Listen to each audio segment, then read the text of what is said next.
Do you remember grade school? Do you remember when your teacher handed back your first writing assignment and told you that you needed to find your voice? Do you remember not knowing what the hell that even meant? You probably realized at that point that you were never meant to be a writer. It isn't anything to be ashamed of, and it's nothing that can be changed. Those who are meant to write are born with a voice. It is always there, sitting in the back of their head, narrating their lives as they go through everyday motions. It is always there, making constant commentary, filling the writers' heads with fantastic stories that, on paper, don't seem to make quite as much sense. The voice is like its own drug. It makes you move slower.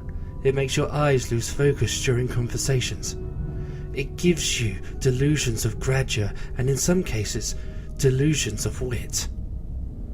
The voice shapes who you become as a writer, as a person. It only gets worse as you get older.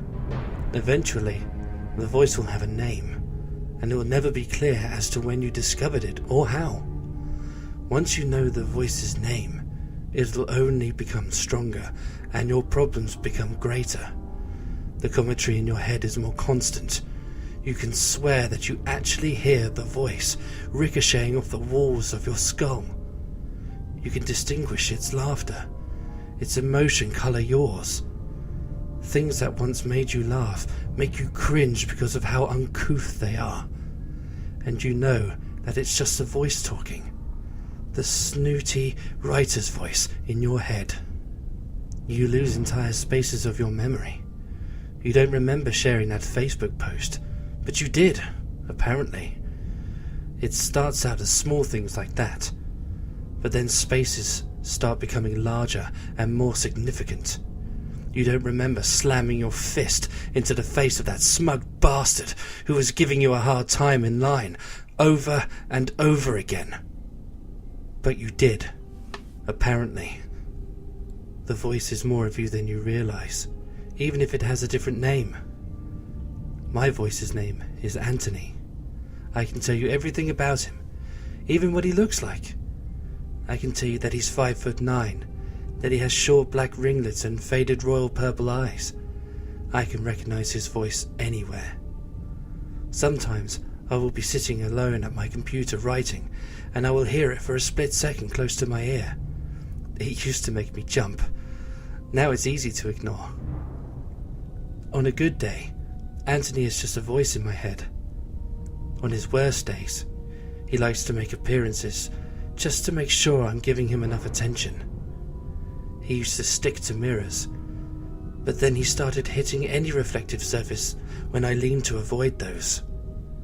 He likes to appear in the TV screen when it's turned off, or lately, he has taken to appearing in the reflective surface of my laptop screen. Even now, as I type, I can see him from the corner of my eye, slouched against a wall, hands in his pockets, purple eyes just staring at me, wanting attention.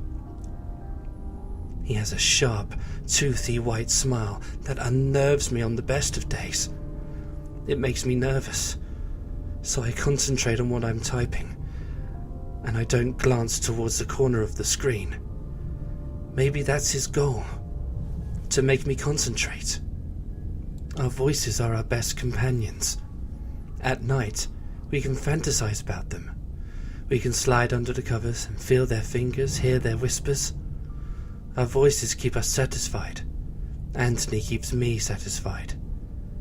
It is the best way to isolate an author, to take care of their needs so they have no desire to seek out anyone else. And when the voices become unbearable, all it takes is a splash of whiskey to drown them out for a small amount of time, long enough for them to calm down. Sometimes, however, we are left alone for too long. The voice's opinions become indistinguishable from our own thoughts. We are so alone that we welcome the faces appearing in the corners of our screens. We love hearing the whispers next to our ear. We don't want to feel like we have held ourselves away in one room of one house for the rest of our lives, to drink nothing but rum, to eat nothing but Cheetos until we die of malnutrition. an overdose of brilliance.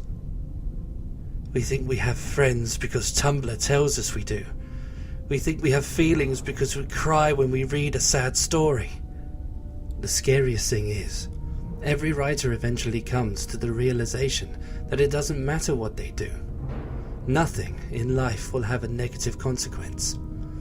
A writer can visit their coffee shop every day, and every day they can sip lattes and type idly on their computer and search for the face in the screen. And they can look over the rims of their computers and see the girl sitting at the table across from them. And they can elaborately plot out the exact way they would invite her to their place and drug her with some untraceable foreign drug.